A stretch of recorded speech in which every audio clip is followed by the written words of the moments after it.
ठीक। तो हम लोग इस वीडियो में बात करेंगे, एटॉमिक स्ट्रक्चर का लास्ट पार्ट होगा। ठीक है, तो एटॉमिक स्ट्रक्चर के लास्ट पार्ट में हम लोग डिस्कस करेंगे क्या आज आज डिस्कस करेंगे फिलिंग ऑफ इलेक्ट्रॉन।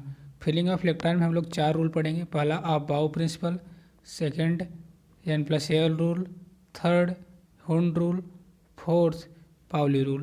तो फर्स्ट रूल जो है वो क्या, अबाउ प्रिंसिपल। तो अबाउ प्रिंसिपल या अबाउ रूल को देखते हैं। तो अबाउ रूल क्या है, चलो देखो अबाउ रूल क्या है। अबाउ पहले फर्स्ट ऑफ ऑल तो मेमोराइज करना है। अबाउ एक जर्मन वर्ड है। अबाउ एक जर्मन वर्ड है, ये कोई साइंटिस्ट नहीं है। अबाउ एक जर्मन वर्ड है। अबाउ का मतलब क्या होता है, अबाउ मीन्स होता है बिल्डिंग अप। क्या होता है अबाउ मीन्स बिल्डिंग अप। तो अबाउ का मतलब भी पता होना चाहिए, ये क्या है, जर्मन वर्ड है अबाउ। ओके। सेकंड, अब अबाउ प्रिंसिपल में है क्या, तो अबाउ प्रिंसिपल में ये बोला गया है कि इलेक्ट्रॉन की फिलिंग फर्स्ट ऑफ ऑल उस सब सेल में की जाएगी जिस सब सेल की मिनिमम एनर्जी होगी। Means sub shell with minimum energy is filled up first. Okay, then उस सब सेल में इलेक्ट्रॉन फिल्ड किया जाएगा जिसका मैक्सिमम एनर्जी होगा। मतलब पहले मिनिमम एनर्जी जिसकी सब सेल की होगी उसमें इलेक्ट्रॉन पहले भरा जाएगा, फिर उसके बाद वाले एनर्जी का, ऐसे ऐसे सीक्वेंस में। ओके, तो यहाँ पे लिखेंगे सब सेल विथ मिनिमम एनर्जी, सब सेल विथ मिनिमम एनर्जी, ऐसा सब सेल जिसकी एनर्जी मिनिमम है, with minimum energy is filled up first, is field up first. Okay, तो जिस सब सेल की एनर्जी मिनिमम होगी उसको पहले इलेक्ट्रॉन से फिल किया जाएगा। जैसे याद आपको सब ये सीक्वेंस पता होगा। Sequence of various sub shell are filled as follow. कुछ सब सेल का हम सीक्वेंस बनाते हैं, ऐसे ही फिलिंग करनी है इलेक्ट्रॉन की सेल में। जैसे ये ऑर्डर है, सबसे पहले इलेक्ट्रॉन 1s में फिल किया जाएगा। ठीक है, then 2s, then 3s, 1s, 2s, 3s, 4s, 5s, 6s, then 7s। Okay, तो इलेक्ट्रॉन अभी ऑर्डर बनाते हैं, ये ऑर्डर नहीं है। 1s 2s पहले कॉलम पहले रो में लिख दिया, फिर 2p, 3p, 4p, ठीक, 5p, 6p, 7p। उसके बाद 3 से तो तीसरे नंबर से स्टार्ट करेंगे। मतलब यहाँ से 3d, 4d, 5d, 6d, 7d। Okay, अब 4 का 4f से स्टार्ट करेंगे। 4f के बाद आ जाएगा 5f, 4f के बाद 5f। ये इलेक्ट्रॉन की फिलिंग का सीक्वेंस कुछ ऐसा बनेगा। सीक्वेंस बनाते हैं ज़रा, देखो। पहला जो इलेक्ट्रॉन फिल किया जाएगा वो किसमें, 1s में किया जाएगा। ठीक, 1s के बाद इलेक्ट्रॉन की फिलिंग किस में होगी, 2s में होगी। किस में होगी, 2s में। ठीक, 1s के बाद 2s में होगी। 2s के बाद किस में होगी, 2s के बाद 2p में, देन 3s में। अब 3s के बाद किस में होगी, 3s के बाद होगी 3p, देन 4s में।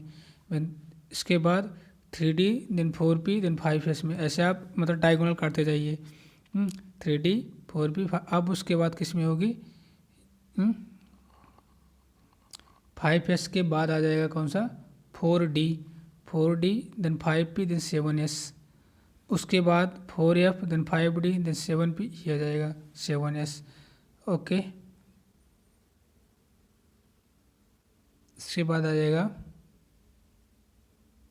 5f, 6d और 7p। ओके, और इस 7d नहीं रहेगा यहाँ पे, 7d को हटा देते हैं। ओके, तो ये हो जाएगा एनर्जी का। इस सब सेल में इस सीक्वेंस में इलेक्ट्रॉन की फिलिंग करनी है। पहले 1s में, देन 2s देन 2p, ऐसे आप डायगोनल बनाते जाइए, मतलब सिंपल सा है। आई होप कि ये समझ में आ गया होगा। अगर इसको मैं लिखूँ सीक्वेंस में, तो पहले आप इलेक्ट्रॉन की फिलिंग किस में करेंगे, पहले आप इलेक्ट्रॉन की फिलिंग 1s में करेंगे, 1s के बाद 2s, देन 2s के बाद 2p, 2p के बाद 3s, then 3p, then 4s, 3d, so on. मतलब आप ऐसे बना सकते हो। अभी n+l रूल से और क्लियर हो जाएगा, ठीक है। अबाव रूल में बस इतना ही ध्यान देना है कि इलेक्ट्रॉन की फिलिंग किसे अकॉर्डिंग करनी है, एनर्जी ऑफ सबसेल के अकॉर्डिंग करनी है। जिससे सबसेल की एनर्जी मिनिमम, उसमें पहले इलेक्ट्रॉन फिल किया जाएगा, फिर उसके बाद फिल किया जाएगा। तो अबाव का रूल हो गया। अब आते हैं हम n+l रूल पे। ओके, तो n+l रूल क्या बोलता है, वही जो अबाव रूल था वही n+l रूल भी है, थोड़ा सा अंतर है बस। n+l रूल में क्या है, n+l रूल ये बोलता है कि जिस भी सबसेल का लोवेस्ट n+l वैल्यू होगा, उसमें इलेक्ट्रॉन फर्स्ट फिल किया जाएगा। उसके बाद जिसका n+l थोड़ा ज़्यादा होगा, उसमें इलेक्ट्रॉन फिलअप किया जाएगा उस सबसेल में, ठीक। एक तो ये। सेकेंड, अगर ये n+l वैल्यू दो सबसेल का सेम आ रहा है, तो n वैल्यू के अकॉर्डिंग इलेक्ट्रॉन की फिलिंग की जाएगी। n वैल्यू के अकॉर्डिंग मतलब कि जिसका n का वैल्यू छोटा होगा, उसमें उस सबसेल में पहले इलेक्ट्रॉन फिल किया जाएगा। इसको ज़रा लिखते हैं तो ज़्यादा क्लियर समझ में आएगा। देखो, पहला रूल तो n+l का यही है कि subshell with lowest n+l value is filled up first. मतलब ऐसा सबसेल जिसका लोवेस्ट n+l है, उसमें इलेक्ट्रॉन फर्स्ट फिल किया जाएगा। Second, if n+l value are same, then तब क्या होगा, अगर n+ वैल्यू सेम आ रहा है तो इलेक्ट्रॉन की फिलिंग किस में की जाएगी, okay. Then subshell with lowest n value is filled of first. मतलब सीधे लैंग्वेज में ना समझ, लैंग्वेज जो है तो है, ठीक है, लैंग्वेज तो दिख रहा है, n+ वैल्यू अगर सेम आ रहा है, तो उस सबसेल को, जिस सबसेल की लोवेस्ट n होगी, उसको फिलिंग फर्स्ट किया जाएगा। इसको ऐसे ज़्यादा क्लियर समझ जाएगा एग्जाम्पल से। देखो, जैसे मान लीजिए, मैं पहले सिंपल एग्जाम्पल एक ले रहा हूँ। 1s और 2s में किस में इलेक्ट्रॉन पहले फिलअप किया जाएगा, जिसका n+ वैल्यू छोटा होगा। ये तो सिंपल है, तो दोनों का n+l निकालो पहले। तो 1s में 1s के लिए 1s सबसेल के लिए n का मान तो 1 है, s के लिए l का मान 0, तो यानी n+l 1 आ गया है 1s के लिए। 2s के लिए n+l कितना आएगा, 2 + 0 2 आएगा। तो जिसका n+l छोटा, उसमें इलेक्ट्रॉन फर्स्ट फिलअप हो जाएगा। 1 छोटा है 2 बड़ा है, तो सबसे पहले इलेक्ट्रॉन की फिलिंग 1s में होगी, क्योंकि 1s छोटा है, इसकी एनर्जी छोटी है। देन 2s में की जाएगी। तो ये ध्यान देना है। तो इसमें इलेक्ट्रॉन पहले 1s में भरा जाएगा, देन 2s में। ऐसे और एग्जांपल लेते हैं ज़रा। मान लो दूसरा एग्जांपल लेते हैं। अभी तो n+l वैल्यू की अकॉर्डिंग होगा। अब n+l वैल्यू अगर सेम हो, तो जैसे 2p और 3s है, इसमें आप n+l चेक करो, तो यहाँ पे 2 + 1 3 आ जाएगा, यहाँ पे 3 + 0 3 आ जाएगा। दोनों सेम है, इसका भी 3 इसका भी 3। तब इसमें n के अकॉर्डिंग डिसाइड होगा। जिसका n छोटा, उसमें इलेक्ट्रॉन फर्स्ट फिल होगा, यानी 2p में इलेक्ट्रॉन फर्स्ट फिल होगा, देन 3s में, ठीक है। क्योंकि यहाँ पे तो n+l सेम है दोनों का। देखो, यहाँ पर क्या है, n+l दोनों का क्या है, सेम है। तो किसके अकॉर्डिंग होगा, n के अकॉर्डिंग होगा। तो n छोटा फर्स्ट फिल, तो n किसका छोटा है, 2s का, तो 2s में पहले फिल होगा। और एग्जांपल ले लेते हैं जिसमें n+l सेम रहेगा। जैसे 3d एग्जाम्पल थर्ड है ये 3D 4P और 5S। इसमें भी n+l तीनों में सेम आएगा। देखो इसमें 3+2 नहीं, सॉरी 3+2 नहीं, सही तो 3+2 ही तो होगा ना। हाँ, n के 3D के लिए n का मान 3 और d के लिए l का मान 2 होता तो 5 आ गया। 4P के लिए 4+1 5 आ गया। 5S के लिए n 5 ही है और l 0 तो 5 आ गया। तीनों सेम है, n+l तीनों का क्या है, सेम है। अब कौन डिसाइड करेगा इलेक्ट्रॉन की फिलिंग? इलेक्ट्रॉन की फिलिंग n डिसाइड करेगा। n छोटा जिसका, उसमें इलेक्ट्रॉन फर्स्ट फिल होगा। तो किसका n छोटा, ज़रा देखो 3 सबसे छोटा तो इसमें इलेक्ट्रॉन फर्स्ट फिल होगा, देन 4P में होगा, देन 5S में, क्योंकि n 3 सबसे छोटा है, देन 4 है, देन 5 है। तो ये हो गया n+l रूल के कुछ एग्जाम्पल भी हो गए। अब आ जाओ लास्ट जो थर्ड रूल, लास्ट नहीं थर्ड रूल है ये। थर्ड रूल है हुंड रूल। हुंड रूल ने क्या बोला इलेक्ट्रॉन फिलिंग के लिए? हुंड रूल में ये बोला गया, हुंड रूल थोड़ा सा ध्यान से, ठीक है। हुंड रूल में ये बोला गया है कि ऑर्बिटल में जो सब सेल में ऑर्बिटल हैं उसको पहले सिंगल इलेक्ट्रॉन के साथ फिल किया जाएगा और भी पैरेलल स्पिन के साथ। मतलब सिंगल इलेक्ट्रॉन पहले अनपेयर्ड इलेक्ट्रॉन को फिल कर दो जितना पॉसिबल हो सके, जब तक पॉसिबल हो सके अनपेयर्ड इलेक्ट्रॉन को फिल करो, उसके बाद इलेक्ट्रॉन को पेयरिंग करवाना है। एग्जाम्पल से ज़्यादा क्लियर होगा। हुंड रूल का स्टेटमेंट तो यही है, orbital available in the sub shell, orbital available in sub shell, orbital available in sub shell are first filled, are first filled by single electron with parallel spin before they begins to pair।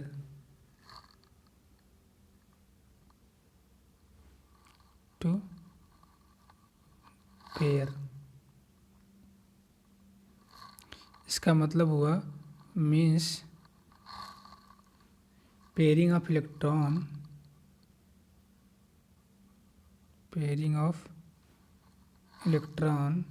occur with the introduction of second electron with the introduction of second electron in S subcell, ठीक है, and fourth electron in P subshell, 6th electron in D subshell and 8th electron in F subshell. अभी language इतना लंबा चौड़ा हो गया, बस इसको जो थोड़ा समझ लेते हैं, एक बार समझेंगे एग्जांपल से। लैंग्वेज इसका एक बार फिर से देख लीजिए ध्यान से। लैंग्वेज में इन्होंने क्या बोला है, क्या बताने की कोशिश किया है कि ऑर्बिटल जो अवेलेबल होता है सब सेल में, 4 सब सेल में ऑर्बिटल होते हैं, ठीक है। 4 टाइप के सब सेल होते हैं, S P D F, उसके अंदर होते हैं ऑर्बिटल। S सब सेल के पास एक ही ऑर्बिटल है, P सब सेल के पास 3 ऑर्बिटल है, P X P Y P Z। D सब सेल के बाद 5 ऑर्बिटल है, ऐसे F सब सेल के बाद टोटल 7 ऑर्बिटल हैं। तो इसको पहले फर्स्ट फील्ड किया जाएगा सिंगल इलेक्ट्रॉन के साथ, वो भी विथ पैरेलल स्पिन, जब तक before they begins to pair, जब तक ये पेयरिंग ना हो, पेयरिंग करना स्टार्ट ना हो। मतलब जैसे इलेक्ट्रॉन अगर S सबसेल में है तो इलेक्ट्रॉन S सबसेल में जब सेकंड इलेक्ट्रॉन आएगा तो पेयरिंग होगी S सबसेल में। ऐसे P सबसेल में 4th इलेक्ट्रॉन आएगा तो पेयरिंग होगी, D सबसेल में 6th इलेक्ट्रॉन आएगा तो पेयरिंग होगी, और F सबसेल में 8वां इलेक्ट्रॉन आएगा तो पेयरिंग होगी। ज़्यादा क्लियर एग्जाम्पल से समझ में आएगा। जैसे मैं एग्जाम्पल से लेता हूँ, एग्जाम्पल, ठीक है, ओके। जैसे मान लीजिए कि बोरान है, बोरान के पहले एक होता है क्या, इसमें कोई हुंडुल नहीं पहले बोरान का लेते हैं। बोरान का इलेक्ट्रॉनिक परमाणु क्रमांक 5 होता है। इलेक्ट्रॉनिक विन्यास हो जाएगा 1s2 2s2 2p1, यही होगा। तो जो यस सबसेल है इसमें एक ही ऑर्बिटल है, इसमें 2 इलेक्ट्रॉन है, तो पहले एक पैरेलल स्पिन फिर दूसरा वाला ऐसे अपोजिट स्पिन के साथ, इसमें कोई दिक्कत नहीं। 2s सबसेल में भी एक ही ऑर्बिटल है, इसमें भी दोनों इलेक्ट्रॉन दिखा दिए गए। अब 2p में p सबसेल में 3 ऑर्बिटल है, px py pz। तो ये जो एक इलेक्ट्रॉन है ये चाहे आप इसमें एक इलेक्ट्रॉन जो है जो कि तीनों जो px py pz ये तीनों की एनर्जी क्या इक्वल है, तो आप इस सिंगल इलेक्ट्रॉन को किसी भी ऑर्बिटल में दिखा सकते हैं। कोई ज़रूरी नहीं है कि p के सिर्फ पहले ही, ये भी सही है, आप इसको ऐसे भी दिखाते तो भी सही होता, आप इसको इसमें भी दिखाते तो भी सही होता। क्यों? क्योंकि px py pz तीनों ऑर्बिटल की एनर्जी क्या है, इक्वल है, तो आप किसी में भी दिखा सकते थे। ठीक है। और ये हो गया 1s और 2s। ठीक है, तो पहले इलेक्ट्रॉन की फिलिंग 1s में, देन 2s, उसके बाद px py pz में किसी में दिखा सकते हैं। हाँ, बुक में ज़्यादातर ये चीज़ रहता है। चलिए एक एग्जांपल और लेते हैं, ज़्यादा क्लियर हो। कार्बन का लेते हैं। इसके बाद कार्बन का परमाणु क्रमांक होता है 6, इलेक्ट्रॉनिक विन्यास हो जाएगा 1s2 2s2 2p2, यही होगा। फर्स्ट में तो 1s है, 2 इलेक्ट्रॉन है, कोई दिक्कत नहीं। 2s में भी 2 है, सबको पता है 2। अब 2p में फिर से वही px py pz, p subshell में 3 ऑर्बिटल हैं। अब इसमें सिर्फ 2 इलेक्ट्रॉन है, तो एक सिंगल इलेक्ट्रॉन पहले रहेगा, फिर दूसरे में सिंगल इलेक्ट्रॉन रहेगा। अब ये सिंगल इलेक्ट्रॉन आपकी इच्छा है, चाहे px py में दिखाइए, चाहे px pz में दिखाइए, कोई दिक्कत नहीं, ये भी सही है। और चाहे py pz में दिखाइए, कोई ज़रूरी थोड़ी ना कि आप ये सिर्फ इसी में दिखाएं, क्योंकि तीनों का क्या है, ये भी सही है, ये भी सही है, और ये तो सही ही है। ये बुक का है, ये दोनों आप समझ लीजिए। तो ये चीज़ हो जाएगा। अब अभी भी पेयरिंग नहीं। अब देखो नाइट्रोजन का करके देखते हैं। नाइट्रोजन का कितना होता है, 7 होता है। 1s2 2s2 2p3। इसमें क्या है, 1s में कोई दिक्कत नहीं, 2 इलेक्ट्रॉन है, दोनों पेयर्ड हो जाएंगे। 2s2 में कोई दिक्कत नहीं। 2p में 3 इलेक्ट्रॉन है, तीनों क्या रहेंगे, अनपेयर्ड रहेंगे। अब चौथे की जब एंट्री होगी p में, तो वो पेयरिंग करेगा। अब अगर इसको ऐसे कर देते तो गलत हो जाता, 1 2 और ये पेयरिंग करवा देते, इसको खाली रहते तो ये गलत है, ये पेयरिंग का है। 1 मिनट, ठीक है। देखो इसको अगर मैं, ये सही है, इसको मैं ऐसे करता 1 2 और ये पेयरिंग करवा देता, तो ये गलत है, ऐसे नहीं होता है। ठीक है, जितना पॉसिबल हो सके अनपेयर्ड इलेक्ट्रॉन रहेंगे, मतलब 3 पी सबसेल में 3 ऑर्बिटल हैं, तो 3 अनपेयर्ड इलेक्ट्रॉन रहेंगे। चौथा इलेक्ट्रॉन जब आएगा तो पेयरिंग स्टार्ट होगी। जैसे ऑक्सीजन का अगर हम करें, ऑक्सीजन का जिसका परमाणु क्रमांक होता है 8, इसका इलेक्ट्रॉनिक विन्यास हो जाएगा 1s2 2s2 2p4। इसमें पेयरिंग होगी, ये हो गया 1s का, ये हो गया 2s का, 2p4 है, तो 1 2 3 4, अब सही है। ठीक है, तो चौथा इलेक्ट्रॉन जब आएगा तो पेयरिंग करेगा। ओके, अब अभी समझ में आ गया होगा क्या है हून रूल। ठीक है, चलिए अब लास्ट पे आते हैं, क्या, पाउलीज ग्लूसिव प्रिंसिपल पर, पाउली रूल पे। पाउली रूल, इनका क्या था, इनका स्टेटमेंट था एक कि किसी भी एटम के 2 इलेक्ट्रॉनों के चारों क्वांटम नंबर सेम नहीं हो सकते। ओके, क्या था इनका statement, no 2 electron in an atom can have same value of all 4 quantum number। ठीक है, तो 2 इलेक्ट्रॉन एक एटम में, एक एटम के 2 इलेक्ट्रॉनों का चारों क्वांटम नंबर सेम नहीं हो सकता है। ये था पाउली एक्सक्लूसिव प्रिंसिपल या पाउली का स्टेटमेंट। अब इसको एग्जाम्पल से ज़्यादा क्लियर समझ में आएगा। जैसे कार्बन का परमाणु क्रमांक 6, इसका इलेक्ट्रॉनिक विन्यास 1s2 2s2 2p2। 1s2 में 2 इलेक्ट्रॉन एक क्लॉकवाइज एक एंटी क्लॉकवाइज, 2s में भी 2 इलेक्ट्रॉन एक क्लॉकवाइज एक एंटी क्लॉकवाइज, 2p में भी 2 इलेक्ट्रॉन दोनों क्या रहेंगे, सेम स्पिन में रहेंगे, पैरेलल स्पिन में रहेंगे। ठीक है, अब देखो, अब मैं किसी के लिए लिखता हूँ, मान लीजिए 1s2 के लिए लिख रहा हूँ। 1s के लिए n का मान क्या हो जाएगा, यहाँ पे 1s के लिए n का मान, l का मान, m का मान और s का मान। चलिए 1s के लिए n का मान तो 1, l का मान 0, m का मान 0, s का मान प्लस माइनस हाफ होगा। तो अब किसी एक 1s में कितने इलेक्ट्रॉन है, 2 इलेक्ट्रॉन है। किसी भी एक इलेक्ट्रॉन का ये जो s है ये अलग अलग रहेगा। ठीक है, एक का प्लस हाफ रहेगा, एक का माइनस हाफ रहेगा। ठीक है, एक का प्लस हाफ, दूसरे का माइनस हाफ, एक क्लॉकवाइज एक एंटी क्लॉकवाइज। ठीक है, ये दो सेम हो सकते हैं लेकिन चारों क्वांटम संख्या सेम नहीं हो सकते हैं किसी दो इलेक्ट्रॉन का। तो वही चीज़ बता रहा है ये। जो बचा हुआ सोमरफील्ड मॉडल देख लेते हैं।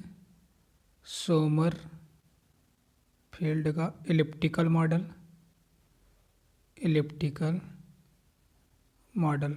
ठीक है, बस सोमरफील्ड का जो इलिप्टिकल मॉडल था उसमें दो एक्सिस थी, एक सेमी मेजर एक्सिस, दूसरी सेमी माइनर एक्सिस। ठीक है, तो यहाँ पे कुछ इलिप्टिकल टाइप का ऐसा होता है। ठीक है, फिर से बना देते हैं। देखो, जो सोमरफील्ड का इलिप्टिकल मॉडल था कुछ ऐसा था, इलिप्टिकल टाइप का। ठीक है, एक सेमी मेजर एक्सिस था, एक सेमी माइनर एक्सिस था। ठीक है, तो इसमें ये होता है A/B=N/L। तो N/L एक सेमी मेजर एक्सिस है, दूसरा सेमी माइनर एक्सिस है। ओके, तो बस इसमें यही ध्यान देना है। सोमरफील्ड का मॉडल कैसा था, इलिप्टिकल मॉडल था इनका, बस ज़्यादा इसमें कुछ ध्यान देना। अब श्रोडिंगर एक वेव इक्वेशन है, इसमें एक्सप्लेन नहीं करना, बस इस इक्वेशन पता होनी चाहिए। Schrodinger equation, Schrodinger